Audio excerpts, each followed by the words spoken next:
আজকে সকাল 11:50-এ মনোবাজার থানাতে একটা ইনফরমেশন যায় যে একটা মেন্টালি ইল পারসন নাম আশিক দেবনাথ, সে একটা লোকের নাকি শাবল দিয়ে মারছে এবং অনেকে বলছে যে লোকটা মনে ডেথ হয়ে গেছে, তার কাছে কেউ যাইতে পারে না। তো বাই দিস টাইম খবর পাওয়ার সঙ্গে সঙ্গে মনোবাজার থানা থেকে বড়বাবু এবং পুলিশ রওনা হয়েছে।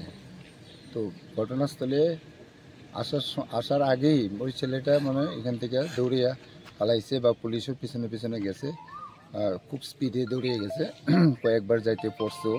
তারপরে পাবলিক পিছনে পিছনে গেছে, বাজারে গিয়া সেটা দেখা গেছে সে ইনজুরির অবস্থায় পড়ে রয়েছে। তো ওইখানে কতক্ষণ পুলিশ যখন গেল, দেখা গেল যে সে তারও ওইখানে মৃত্যু হয়েছে, ডেথ হয়ে রয়েছে।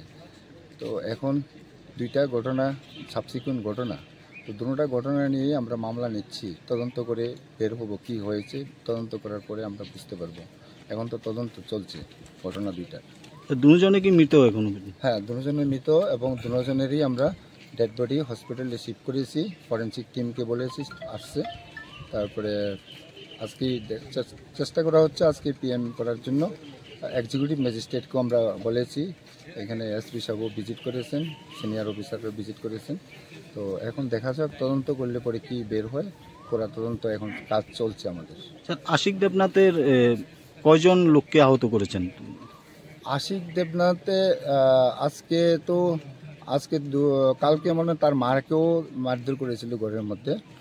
আর আজকে দুইজন বা তিনজনের ছোটোখাটো বেশি না, একজনের মনে দাও দিয়া কূপ দিতে চাইছিল। তো সেও হসপিটালে গেছিলো, এখন তো আমরা হসপিটালে পাইনি, ও হসপিটাল থেকে চলে এসছে। তো তিনজনকে ইনজুরি করেছে শুনেছি। Thank you sir.